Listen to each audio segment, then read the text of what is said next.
Chapter 41। रात का समय है। जॉन अपने स्टडी रूम में बैठा है। टेबल पे बुक्स, ब्लूप्रिंट्स और कुछ मॉडल्स पड़े हुए हैं। रूम में सॉफ्ट लैंप लाइट जल रही है। बाहर से एक हल्की हवा की आवाज़ आ रही है। सब कुछ नॉर्मल लग रहा था। तभी एक हल्की सी वाइब्रेशन हवा में फैलती है और शिमरिंग करती है, जैसे रियलिटी थोड़ी सी हिल गई हो।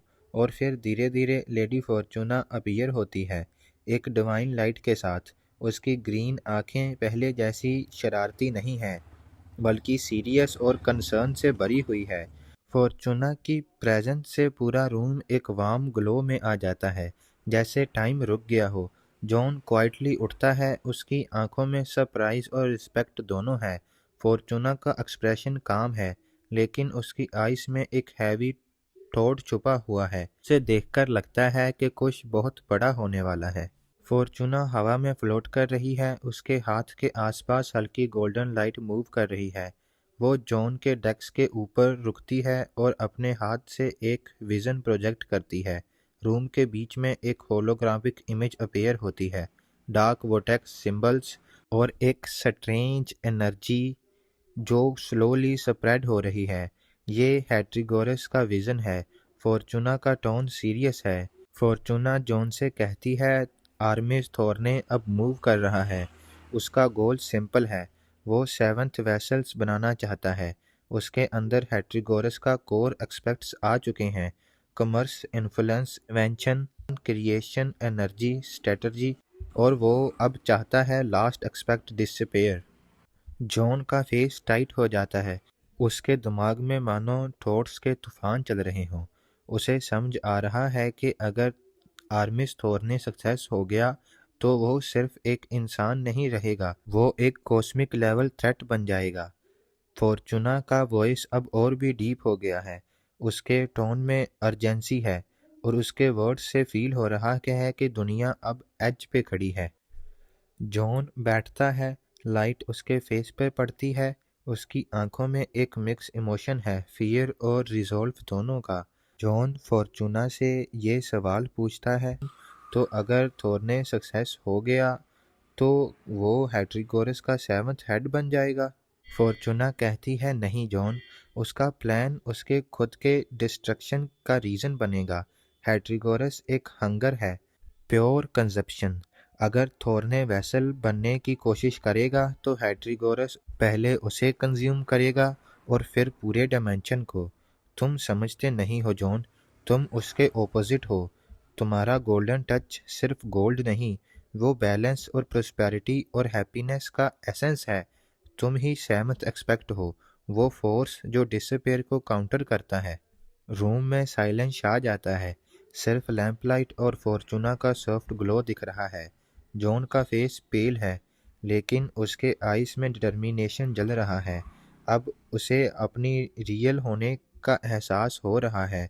वो अब सिर्फ एक ब्रिलियंस नहीं, एक कॉस्मिक प्रोटेक्टर भी है।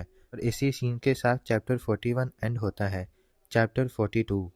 फॉर्चूना अब थोड़ा मूव करती है और अपने हाथ से एयर में एक और विजन बनाती है। उस विजन में है कुछ ब्लैक वर्ड्स, ब्रोकन रियलिटीज और एंशियंट सिगल्स, और उन सभी से डार्क एनर्जी निकल रही है।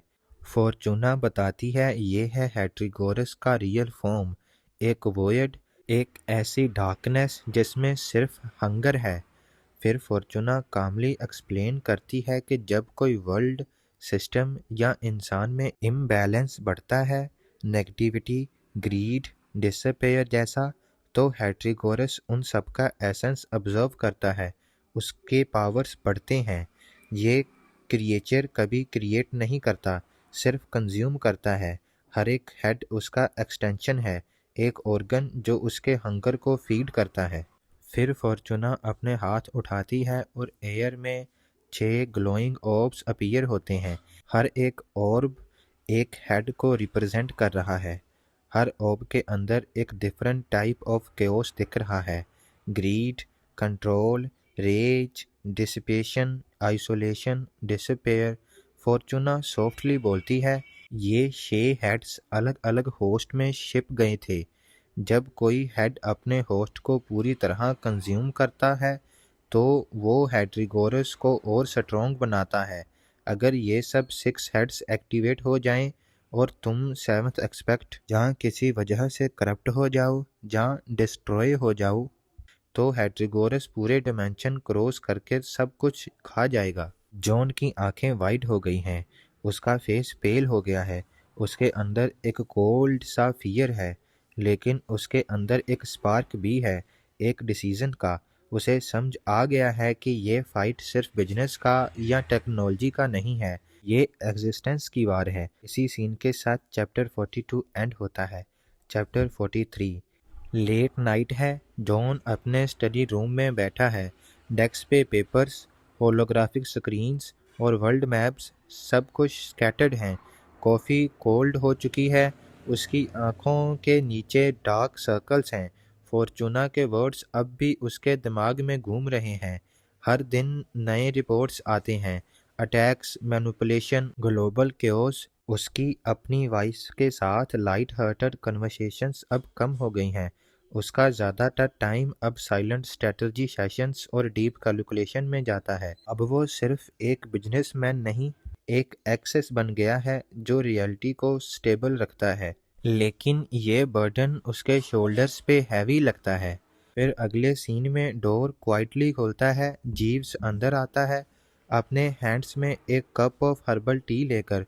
वो साइलेंटली डेस्क के पास आता है, कप रखता है और एक पुरानी कामनेस जहाँ शांति के ऊपर लिखी गई बुक उसके साइड में रख देता है और जॉन से कहता है, sir, even the greatest structures require strong foundation. सभी को कभी ना कभी हेल्प की नीड होती है, चाहे वो फिजिकल हो या मेंटल।